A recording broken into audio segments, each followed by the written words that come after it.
Welcome to the deep dive. Today, we're digging into a really fascinating collection of materials. We've got interrogation notes, observation logs, articles, all focused on this one incredibly dramatic event. A murder. A murder committed in what has to be the most sealed environment imaginable, the Orient Express. And this is more than just a whodunit. It's really an analysis of a perfectly built crime. And, I mean, the perfectly constructed lie that was built to protect it, Mm-hmm. that's the real core challenge here, right? Whoa. Because the sources show us we have 12 different people. 12 alibis. Exactly. Good. And 12 pieces of evidence that they all contradict each other. So our mission here isn't just who stabbed the guy.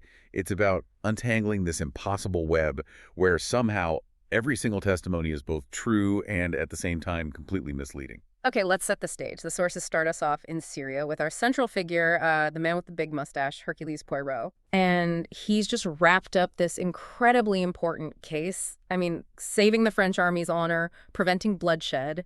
He's the kind of detective who operates on that level, even if the sources say he looks a bit Ridiculous or insignificant. Exactly. But his vacation gets cut short. He gets a telegram. He's needed back in London immediately. And it's not just any case. It's for an event he actually predicted in another big case, the Kastner case. So this detail establishes right away that, this is serious. He has to get back. Which is what puts him on the Orient Express in the first place. The urgency puts him right on stage for the whole drama. The journey itself begins on the Taurus Express heading toward Istanbul. And this is where we get the first little flicker of tension. Yeah, that's a great way to put it. Poirot sees these two passengers. There's Mary Debenham, a governess coming back from Baghdad, and Colonel Arbuthnot, an officer from India.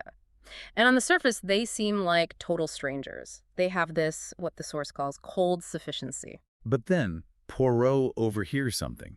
During a quick stop, he hears this incredibly intimate exchange. She says, "Not now, when it is over. When we have put it behind us." Wow. Okay, so that's heavy. There's clearly a deep shared secret there long before any crime is even committed. And that's the point. At this stage, everyone is supposed to think they're strangers. But this is the first crack in that whole facade. And then, when Poirot gets to Istanbul, the coincidences just start piling up. He meets his old friend, Monsieur Bouch, who runs the whole train line. The director of the Compagnie Internationale des Wagons, yeah.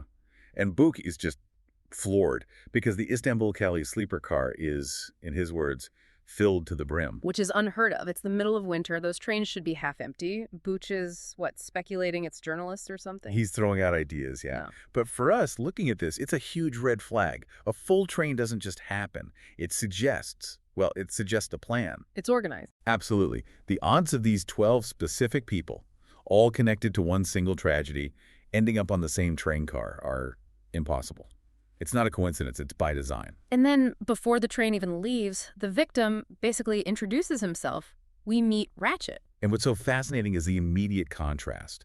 At first glance, he seems like this kindly philanthropist, a bit bald, a big smile, with these, very white false teeth. But then you look at his eyes. And the sources are so specific here. They're described as small, sunken, and cunning, like a wild animal, a beast behind bars. And Ratchet knows who Poirot is. He offers him a ton of money, much money for protection. He's scared for his life. And Poirot just shuts him down. He doesn't need the money. He picks his cases based on his own moral compass.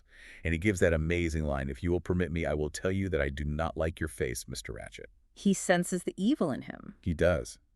And by refusing to protect him, Poirot, without realizing it, he seals the man's fate. So, okay. The train is packed, the victim is on board, and now all you need is isolation. And they get it. Just after leaving Belgrade, around midnight, the train just stops, dead in its tracks. It's a massive snowstorm, the documents say. Not so much snow in many years. The snowdrift, it seals the train. The killer has to be on board. No way in, no way out. And you can feel the anxiety ramp up. Mary Debenham, who was so composed before, is suddenly frantic about missing her connection. That pressure is building. Then it happens. At 1:23 a.m., Poirot is woken up by this long moan or scream. Followed by a bell ringing from Ratchet's compartment. The conductor, Pierre Michel, runs over. But he gets turned away. A voice from inside speaks perfect French, says, "It's nothing. I made a mistake." "Ce n'est rien. Je me suis trompé." And that phrase, that perfect French, is the first piece of the collective lie, because we learn later that Ratchet didn't speak French well at all. So someone else was in that room. Someone else was in the room, and they had already started building the alibi, convincing the conductor that everything was fine. And right after that, Mrs. Hubbard, the American lady next door, she comes bursting in. Oh, yeah. She insists she heard a man in her cabin and says Ratchet gives her a bad feeling. She even says, I wouldn't be surprised if he turned out to be a murderer. She's setting the stage. By morning, of course, he is a murderer. He's the victim. He's dead. And the crime scene itself is just a mess of contradictions. Dr. Constantine finds 12 stab wounds. 12. Why 12? Exactly. And the wounds themselves don't make sense for a single killer. Some are incredibly deep, delivered with a lot of force. But others are just superficial, barely broke the skin, like they were done after he was already dead. Right. It tells Poirot right away that this wasn't just about killing him. This was about participation. It was almost ceremonial. You have some wounds that suggest a strong man, others so weak they could have been from a woman. And then the final detail. A left-handed wound? The one under the right arm. It's almost impossible to deliver with your right hand. So you're looking for a strong man, a weak woman, and a left-handed person, all at once. And Ratchet couldn't even fight back. They find he was drugged. A sedative in his drink, he was completely helpless. So after the physical body, the focus turns to the clues left in the room, which seem designed to just confuse everything. Totally. It's like a checklist of contradictions. You have this really expensive handkerchief with the initial H on it. Clearly suggests a woman, probably a wealthy one. But then there's a pipe cleaner, which points to a man, probably English. And 2 different kinds of matches. I mean, it's just... It's too much. It's too noisy. It suggests multiple people from different classes, different nationalities, all crammed into one room to commit a murder. It's almost absurd. And that's where Poirot's genius comes in. He ignores all the planted noise and focuses on one tiny thing. A little piece of a burned letter that he manages to recover. And on that fragment, he finds one name, Armstrong. And that just blows the whole case wide open. This is the moment, right? Because Ratchet, we find out, is actually a man named Cassetti. The notorious gangster who kidnapped and murdered a 3-year-old girl, Daisy Armstrong. And that crime, it wasn't just one death. The aftermath was just a wave of tragedy. A total domino effect. Daisy's mother, Sonia, died from the shock. Her father, Colonel Armstrong, took his own life. A maid who was wrongly accused also committed suicide. And Cassetti. He got away with it, used his money and connections, and just disappeared. So now we have a motive, a powerful motive for revenge, but it also creates this impossible question. How did 12 people, all connected to this one American tragedy, end up on the same train, sealed in a snowdrift? And that's when the interrogations start and the whole web just starts to unravel. The alibis, which seem so solid, were actually designed to support each other. It's a house of cards. Let's break down how they're all connected, because this is the architecture of the whole plan. Okay, so you can group them. First, you have what you could call the family core. We already suspected Mary Debenham, the governess. Well, it turns out she was the Armstrong family's governess. And Colonel Arbuthnot? He was Colonel Armstrong's best friend from the war. Saved his life. Yeah. Then the biggest shock. The Hungarian countess is actually Helena Goldenberg, Sonia Armstrong's younger sister. Wow. So the H on the handkerchief? Was for Helena. Her husband, the Count, admits he changed her passport to protect her after they heard about the clue. Okay, so that's the family. Then you have the household staff. Right. Masterman, who was pretending to be Ratchet's valet. He was actually Colonel Armstrong's valet. The Italian guy, Foscarelli, was the family chauffeur. The German maid, Hildegard Schmidt, was the family cook. It's everyone. Everyone. And it extends even further. You have the extended victims and the performers.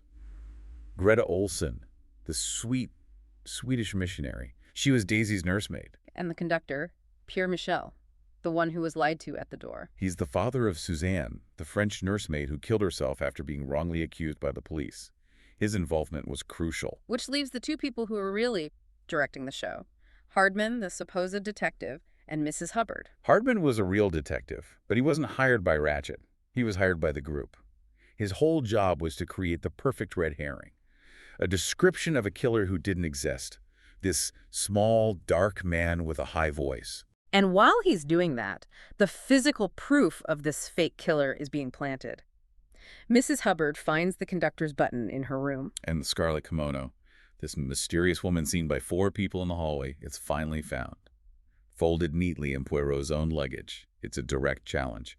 a final act of misdirection, But the real mastermind behind it all. is Mrs. Hubbard, who is revealed to be Linda Arden, a famous retired actress, and Sonia Armstrong's mother, Daisy's grandmother. And when she's confronted, she just says, I always tried to play my parts well. She planned the whole thing. She and a few others, like Mary Debenham and the chauffeur, coordinated everything. The sheer scale of the revenge becomes undeniable. So this all leads to Poirot's final decision. She has to present a solution, and he comes up with two completely different realities. Solution one is what he calls the convenient lie. It's the one for the authorities. It's simple. It says that an outside killer, this small, dark man, got on the train at the last stop, killed Ratchet at a specific time, which works because Ratchet's clock was set wrong, and then somehow escaped into the snow. It's plausible if you don't look too closely. It explains the planted clues and lets the police close the case. Exactly. It's the easy way out. But solution two, that's the impossible truth, and only Poirot could see it. He realized that all those coincidences weren't coincidences at all. 12 people connected to one case on one train. That's a plan. They were a jury of 12. A self-appointed jury. And the 12 stab wounds weren't random. Each of the 12 passengers delivered one wound. They were all executioners, delivering the justice that the legal system had failed to provide. So all the confusing clues, the handkerchief, the pipe cleaner, the different matches, they weren't meant to frame one person. No, they were meant to protect everyone.